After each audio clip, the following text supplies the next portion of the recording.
Right. All right. We're back with Lloyd DeYoung over here, and he's way up in Poland. It is about 6 or 7 hours difference. I can never remember how many hours difference we have, but certainly thousands of miles away. And yet here we are, right next to you, looking right like we're next to each other, and we're talking to you about Sharia law. Now, what we're going to do, and I've asked Lloyd to specifically talk about this problem that Muslims have with criticism or mockery or anything to do with critiquing Muhammad as a prophet. We do know the reference to back in 622 when Muhammad first moved to Medina. He was from Mecca. He was not from Medina. And while he was there in Medina, almost immediately, there was a woman called Asma bint Marwan. Asma bint Marwan was a native to Medina. She was a not part of the Ansar group, but she did not like this new upstart who had come from Mecca, who was created this Treaty of Medina where he became arbiter between man and God. And so she started mocking him, which would be natural. This is what we do. And we do this in the West. It's called sarcasm, and there's an enormous amount of mockery that we do in our press. We have the freedoms to do so. Thank God we have the freedoms to do so. But this was not the case back in the 7th century.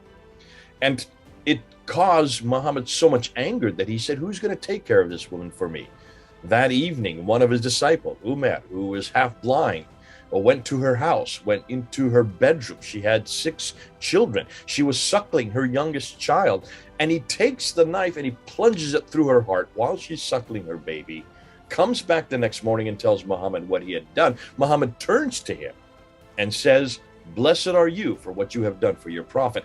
So patting him on the back, giving him a blessing for having killed this woman to stop her mockery. So there is just one story. There are many other stories where Muhammad had others killed.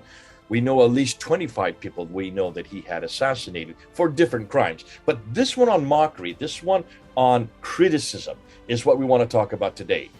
Because this has now raised its head, and we have the C-295 law, which is in Pakistan, which stipulates that if you criticize the Quran or criticize Muhammad, it is a capital offense.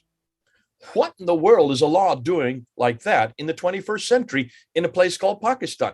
Britain, back in 2006, I was living in Britain. I remember when this was going on.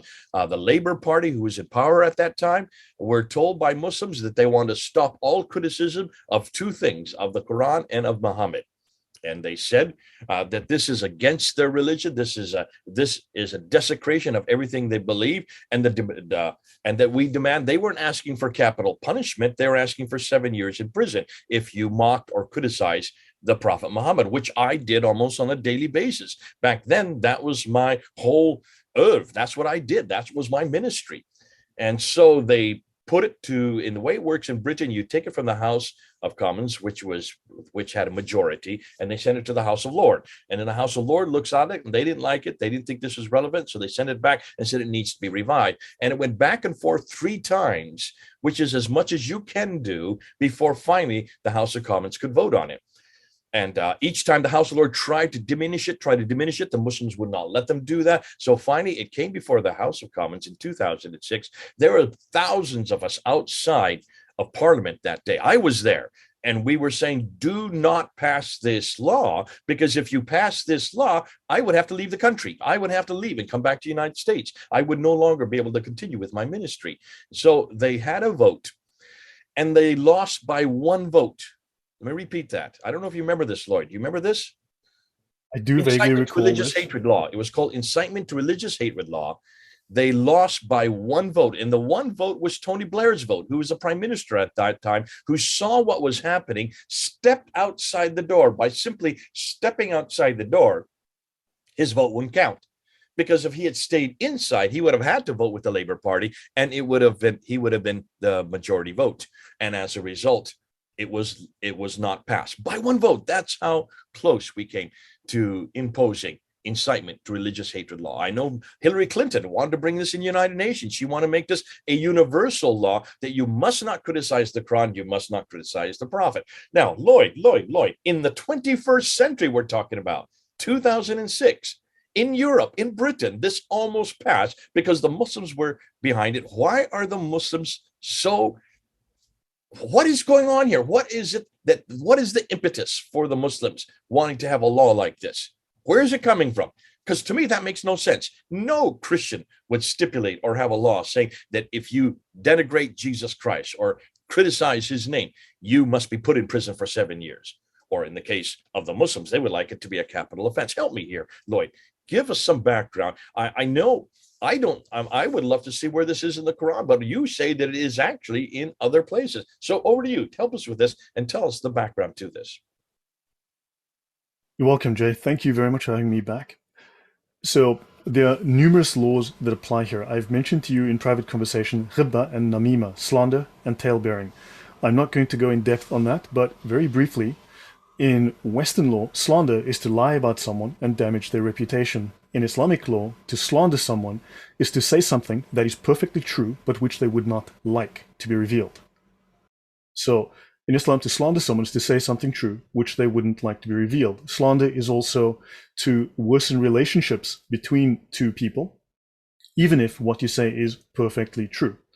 So, and we'll get into the ramifications of that later, but specifically I want to go into their law, which is called Sab al-Rasul, which is insulting the Prophet.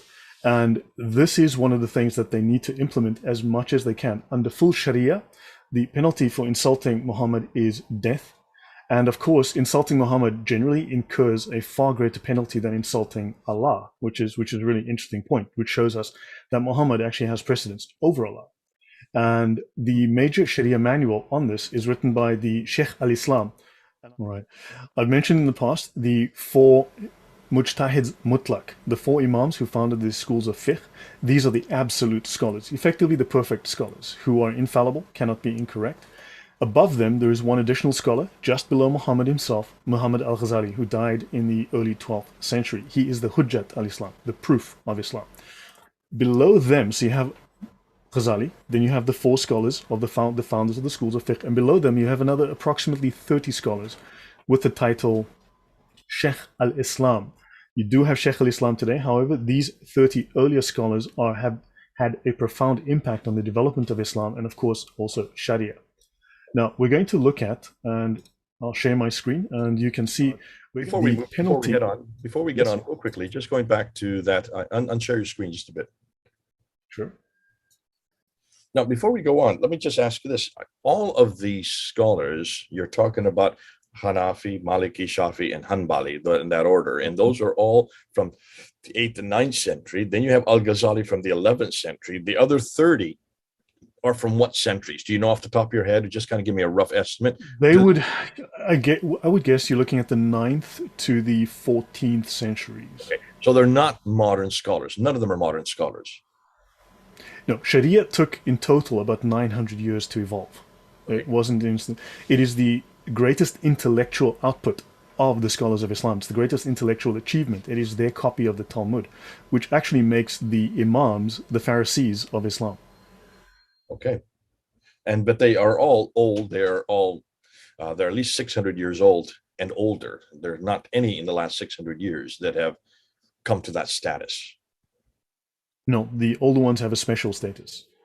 They certainly do have a special status. Some of the big ones that we have today, Sheikh Khomeini, well, he's a Shiite, so he wouldn't be there, but Yusuf Qaradawi, considered to be the most knowledgeable and the most highly respected cleric today, he would not be in that group at all, or there would not be a subgroup? No, all Muslims are subject to the doctrine of taqlid. They are followers. They follow in the footsteps. They follow the traditions. So he is a muqallid. He follows the doctrine of taqlid. He must follow other scholars who preceded him. The ijma is set. It is permanent. It was finished roughly 900 years ago. So he cannot reinterpret what has been established within the Sharia, the ijma that is done. Isn't that fascinating? Because the whole context of law must mean that it must be relevant for the day that it's being used. None of these, one of the things that you're coming up with over and over again, and we're going to see this repeated, is that almost everything you're coming up with is irrelevant, but it fits in the century that these these lads were actually writing. They can make fatwa today, but a fatwa is a non-binding decision. All the binding decisions, all of the substrate is within the Sharia and the fiqh, which was developed many hundreds of years ago. Fascinating. Okay, back to you. So what I have here is, and I will provide, Jay, I'll provide you the necessary references, and if you can pin them in a comment or put them in the description, there'll be 3 texts I will refer to here. This is the summary of the unsheathed sword against the one who insults the messenger, as you can see, by the Sheikh al-Islam ibn Taymiyyah. This is the man that, of course, ISIS followed because he is the grandfather of jihad within Islam. He is the prime scholar of jihad in Islam. Also, he is one of the 4 primary scholars of anti-Christian polemics within Islam. So let's go to this book, right? Let's see what this tells us. So I'm going to read this. So the first issue, whoever insults the Prophet is to be killed, whether they are Muslim or a disbeliever. That's chapter 1. The second issue, killing is prescribed on him, the one who insults the Prophet, and it is not permissible to imprison or show favor to him or to ransom him. The third issue, any Muslim or non-Muslim who insults the Prophet is to be killed, and repentance is not sought from him. Let's continue. In the opening of the book, the contents of this book concern the Islamic ruling upon those who insult the final prophet and messenger, Muhammad. He has an unparalleled status. So distortions, so they're discussing not to refute the distortions and fabrications of the enemies of Islam concerning him. So anyone who says anything about Muhammad is immediately an enemy of Islam. Let's have a look here. Within this section, the objective of this work was to clarify the Islamic ruling on this subject. That's the fiqh on the subject. The first issue, the one who insults Muhammad is to be killed, whether Muslim or disbeliever. They are to be killed even if they pay a protective tax in a Muslim state. And they want to provide clarification of what constitutes insulting. Let's continue. Whoever insults the Prophet is to be killed. This is the general view of the scholars. The generality of the scholars have consensus that whoever insults Muhammad is to be killed. Malik, Layth, Ahmad, Ishaq, and Ash-Shafi also said this. These are the founders of the schools of fiqh and other scholars. The Muslims have unanimous agreement. When they say the Muslims, they mean the mujtahids, the scholars. Upon killing whoever insults the Prophet, it is the ruling that whoever insults other than Muhammad is to be lashed. And remember, a lashing can kill you. This would be a whipping or a beating with a stick. This consensus is taken to be the consensus from the Tabi'in and the companions of Allah's Messenger. Let's continue. So now with regards to Muhammad, there is consensus upon the obligation of killing such a person. The Muslims have a consensus that whoever insults Allah or insults his messenger or rejects anything from what has been revealed by Allah, so this is non-Muslims who do not accept Islam, then such a person is a disbeliever. And I do not know anyone who differed concerning the obligation of killing such a person. So this, of course, would be one of the bases for jihad, which is there's a legal definition. There are colloquial definitions of jihad. There's also the legal definition, the Shari definition of jihad, which is warfare upon non-Muslims to make them accept Islam. Now, Muhammad bin Sahnun said, the scholars have consensus that whoever insults the messenger, who attributes a defect to him, such a person is a disbeliever. And as they say here, there's an obligation towards killing disbelievers. The Muslim who insults Muhammad is killed. There being no disagreement concerning that. This is the view of the 4 imams and others. Probably the best example that I can think of off the top of my head is this bodyguard of one of the home ministers in Pakistan, who's a Christian. Sorry, he was a Muslim. Sorry, he was not a Christian. He was a Muslim, but he supported the annulment of C-295 law, which is the law that you're talking about. And that is that anybody who insults the Prophet or the Quran, it's a capital offense, must be killed. And he was saying this is not relevant for today. His bodyguard then kills him on the way to work. And his bodyguard is put into prison, and there are riots outside the prison to release him because he's a hero, because he is seen as just and honorable. Yes. And as he is led to his execution, this is the bodyguard for having killed him, they throw flowers at him. And they almost had to do it behind closed doors because he's become such a honorary figure, and there are now statues to him, to the bodyguard, for having fulfilled what the Prophet had demanded, what you're saying right here. Yes. Under Western law, that is a crime. Under Islamic law, he has done no wrong whatsoever. In fact, he has honored Allah. Yeah, and he's elevated by everybody for having done the just thing. And to answer your previous question, see this line here: the Muslim and disbeliever are to be killed. Good. Okay, so it's both and. It's not just for Muslims. Sharia, correct. Sharia applies to non-Muslims too. Okay, are you all listening to this? This is highly important because this goes way beyond just in-house laws and rules and regulations, since you can't just say this is only just for the Muslims for their own private use. No, this is for you as well. You're going to be imputed on this if Islam ever comes to your country or ever comes to your community. God forbid that they start imposing Sharia law, because look at its application. This is from, remember, this is from the 1300s. This is from 14th century by Ibn Taymiyyah. This is not any floozy. This is not any sideshow. This is actually the real thing. This is actually at the whole orthodoxy of Islam. Correct. So in several hadith, the hadith of the blind man who killed a woman when he heard her insulting the Prophet. So this hadith is now used to legislate from. This hadith is valid. It is not abrogated. It has now been included as a source of law. Okay, that's the story of Mus'ab bin Marwan we're talking about there. And notice they state here that Imam Ahmad, repentance is not to be sought. So there is no repentance. You are killed on the spot. No, yes? I mean, stop and think that through. One of the reasons, I mean, it underlines what you said previously, and that is you're guilty until proven innocent. In the West, you're innocent until proven guilty. The reason why you don't enact punishment, whatever the punishment is so that the guilty party can prove their innocence, so that they have time to say, no, I didn't say this, or no, I didn't do this, or no, I wasn't there, or you've got the wrong person, or there may be a reason why. There's a reason why, because I was being attacked. I was defending myself. I mean, that's the whole premise of Western law. You are given, they're even given a defense counsel. If they can't afford it, the state gives them a counsel to defend for them. That's how we've all lived. And that's why so many people want to come to the West, because we have that kind of law. What you're saying here is there's no recompense. There's no law. There's no court case. There's no way that the person who is being accused can defend themselves. And that's why you've had almost kangaroo courts. And we see this over and over again, where crowds come and they start stoning. I just saw last week where someone was actually burned to death because they said they actually, the criticism is that they criticized the Prophet.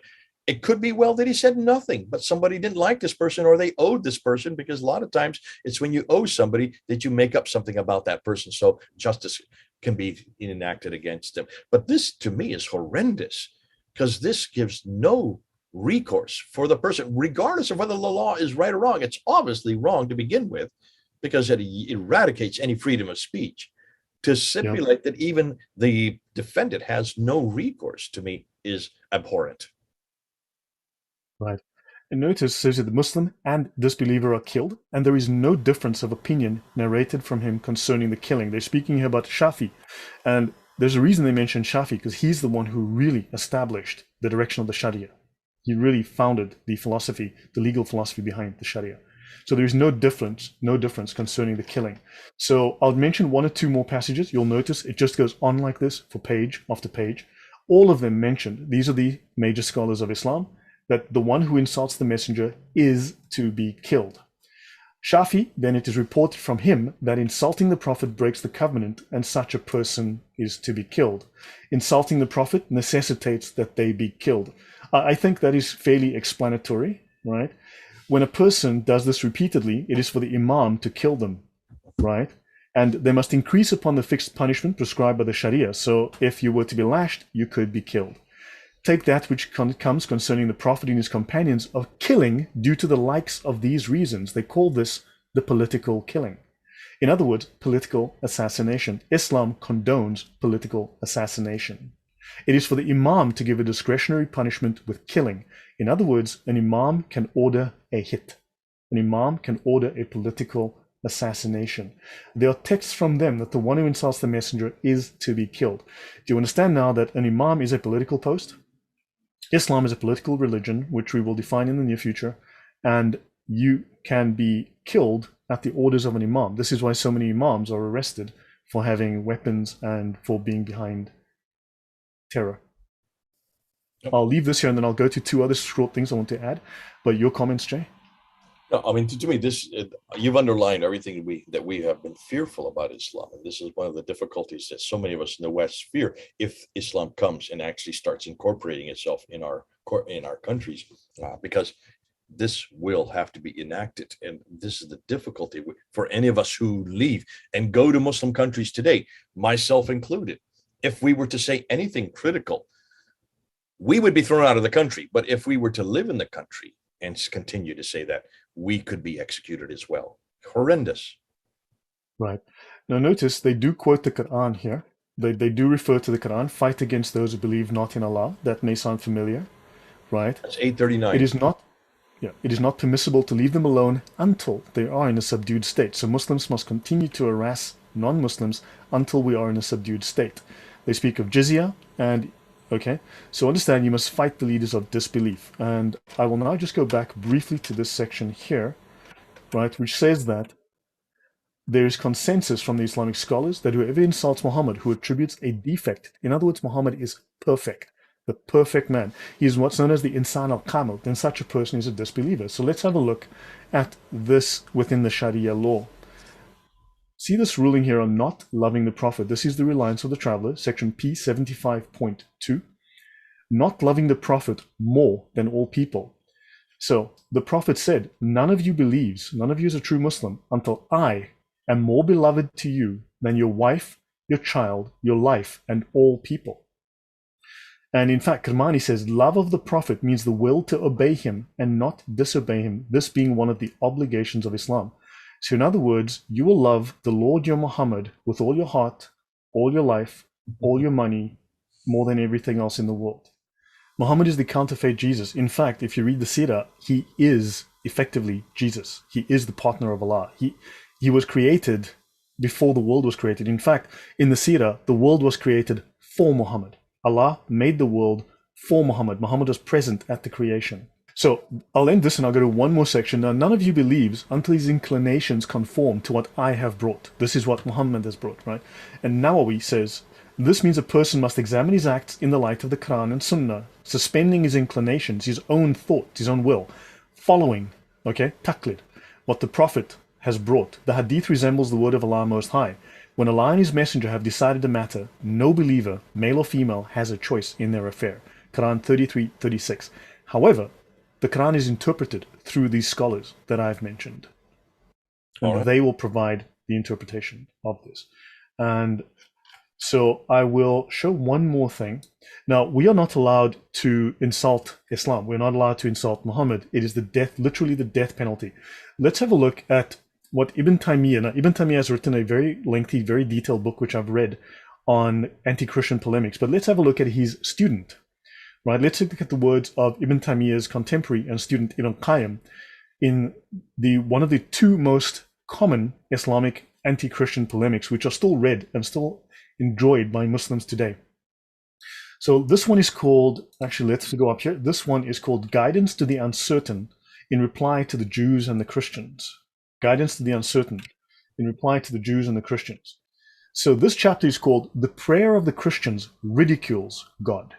The prayer of the Christians ridicules the worshipped deity.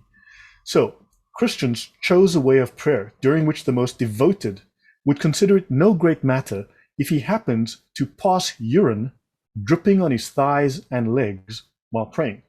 Then he would take the direction of the east, make the sign of the cross over his face, and worship the crucified deity while urinating on himself. And then he would open a conversation with whoever is sitting beside him in church, and the chat would be about matters like the price of wine or pork, who won in gambling, what dish he prepared at home, and the like. And then he would even interrupt his prayer to talk about similar things, and then the Christian would urinate in his seat, if he can. This is probably the second most popular anti-Christian polemic in Islam. Wow. After the book by Ibn Taymiyyah. So hopefully you understand. Now, they speak here of Jesus. They say that Jesus entered the vagina of a woman who eats, drinks, urinates, evacuates her bowels, and menstruates. Then Jesus got attached to the inside of her abdomen and dwelled there for 9 months, wobbling between excrement, urine, and menstrual blood. This is where they get their polemics. This is a 900-year-old polemic, which is still around today. And this book is just filled with this kind of language, this kind of imagery. This is just filthy. Yes, this is Islam. This is Islam. It is almost, it sounds like just kids in kids who are trying to outdo themselves in filth. You know how little kids do out in the playground during break, and they say these kind of stories just to one up. And this is an adult saying. Now, understand this from a Christian point of view, from a Western point of view. This is slander in the sense that it is saying something untrue, false about someone to smear them, to smear their image, to harm their image. Whereas when we quote Islamic law, when we quote the Quran, when we quote the Hadith accurately, perfectly, we are committing slander. In Islamic law, telling the truth is slander if someone wouldn't like it to be said. If it harms relationships, for instance, if it creates friction, that is slander and tale-bearing, and that is illegal, that is a crime. Okay, so you're saying telling the truth is a crime. Even when you're reporting their own material. Correct. That is slander and tale-bearing. Yes, that is a crime. I can go into that in another time, but that's slightly off topic. But yes, we can cover that in the future. Yeah. Well, no, it is very much on topic, because that's one thing we always do. We always make sure we quote them correctly. We make sure that is slander. We read the verses as they are in black and white. We make sure. Why are you so hateful, Jay? Why are you spreading hate? So this is why are you slandering? It's the intent, is what you're saying. The intent is slander. You're doing it for slander. It's not the verse itself that's slanderous. No, they have various. So there are certain. Look, there are layers and there are overlapping laws. But when you say something that it's illegal, as we showed the sub-article, it is illegal. It is a crime to infer that Muhammad or Islam are less than perfect. They cannot be anything other than absolutely perfect. It's not just repeating what Muhammad said. Anything that creates anything that creates doubt in Islam is a crime.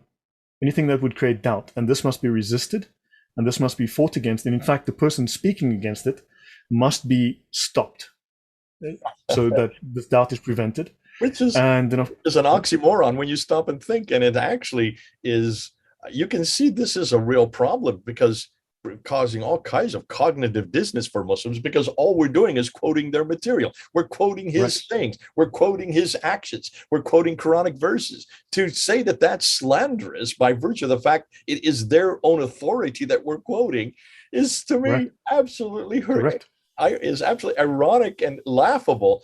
And they're not even thinking it through. They're not even realizing. So when they quote it, it's not slanderous. When we quote it, it is slanderous. And the reason is because it's coming out of our mouths and not theirs. It's the intent that goes with it. And I would suggest our intent is to show how irrelevant it is.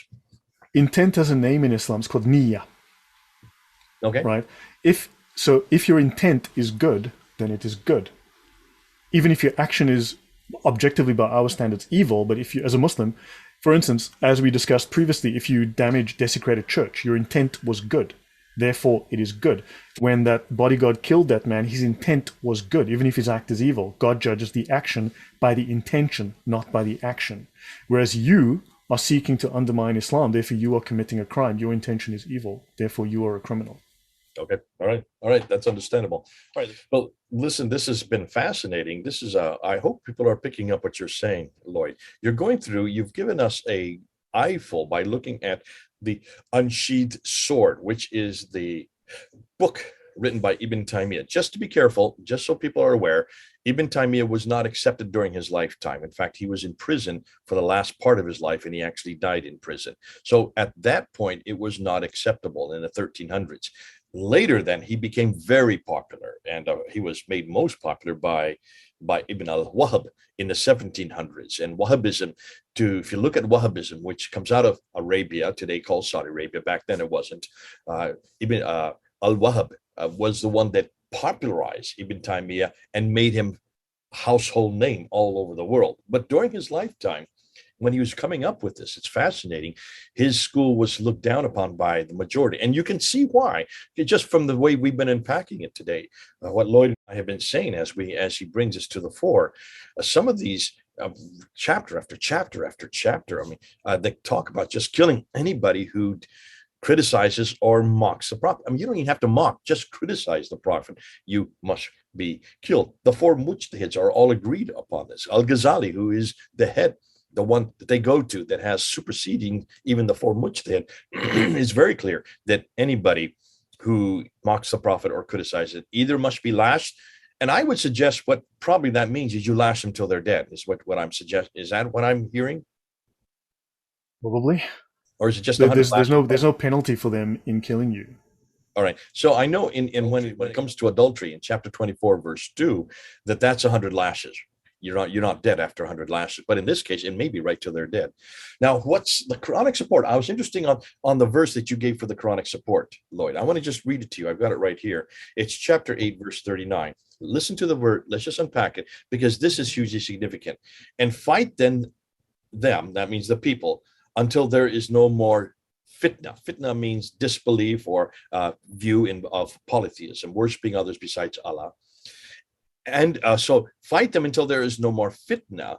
And the religion, which is Islam, will all be for Allah alone. In other words, they are to fight us until we all acquiesce and believe in Allah alone and his prophet Muhammad. So it's not just that they are, basically what they're saying is this is also a form of da'wah. This is a form of actually mission. It's a whole missional intent as well. You come under the subservience of Allah. You come under the subservience of Islam by injuncting and imposing a killing of those who mock. It's to shut down any criticism, shut down any mockery, and that they all become Muslims. They all come under Allah's control. Now, what I want to talk about, I wanted to end with this. When you referred to the guidance to the uncertain by Qayyim, who was a disciple student of Ibn Taymiyyah, of Ibn Taymiyyah, and his crassness, slander against Christians, even slander against Jesus Christ, referring to, as he does, to what he says of Jesus in the womb. And just, we love Jesus. We do love him. And you can see that this... No, but Muslims will tell you, we love Jesus. They can't. How can they with this kind of material? Yeah. Obviously, they don't. This is, it's a contradiction in terms.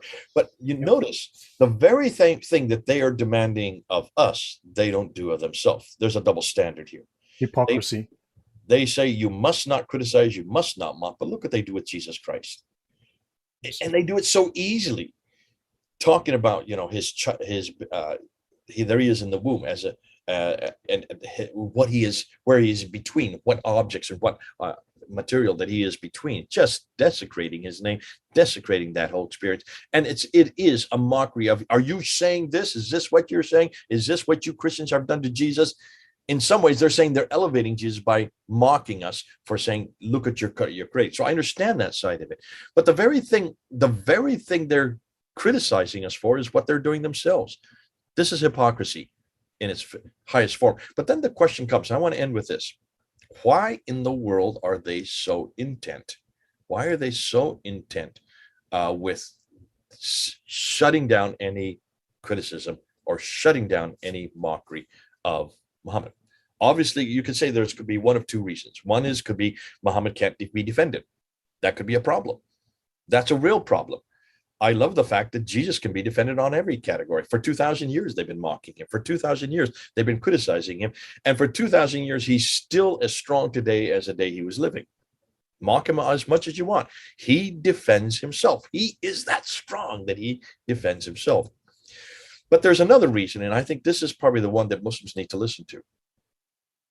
Why have they elevated Muhammad so high? Why have they put him up there right alongside Allah? Why is he in the Shahada? Why is it that they have put him up there? And this is what I'm going to end with. I think the reason that they cannot have criticism of him, they've elevated him so high, is because they don't have what we have. This whole thing that he is closer to me than my brother, he's closer to me than my father, he's closer to me than my best friend. Well, that comes straight out of the gospel of Jesus Christ. That's what we say about Jesus. They want what we have. And their God is so distant, Remember, Allah never has entered time and space. Allah never came to earth.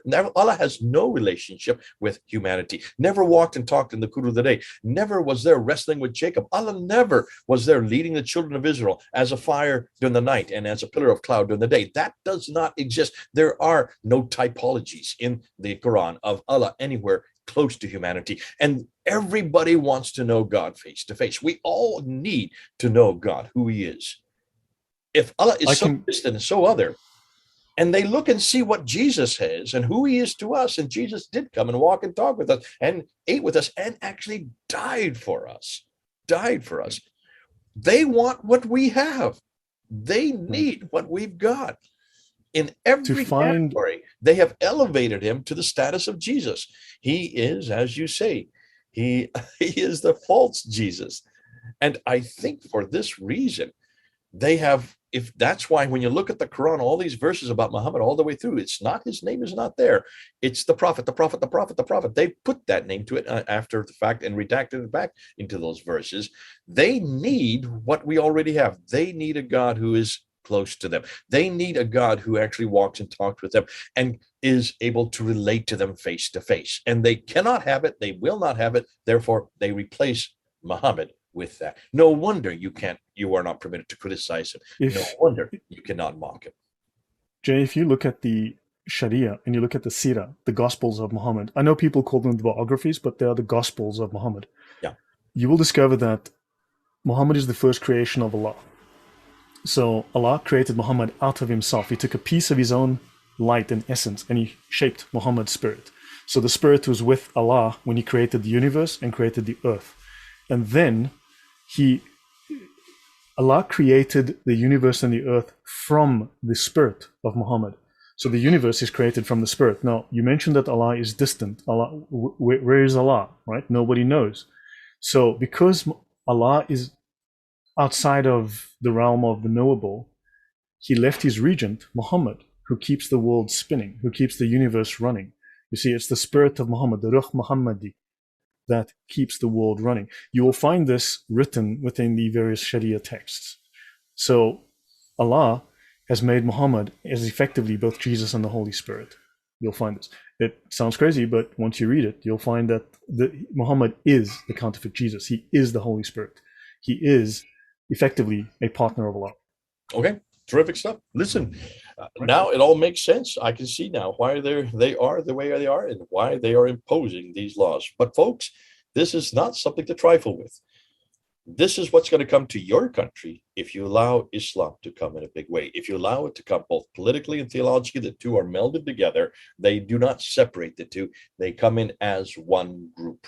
And as a result, what they see as their prophet as being sacrosanct, that he is above any error, then you can see why these laws are all there to make sure that he remains there. You cannot criticize him. You cannot mock him on pain of death. All right.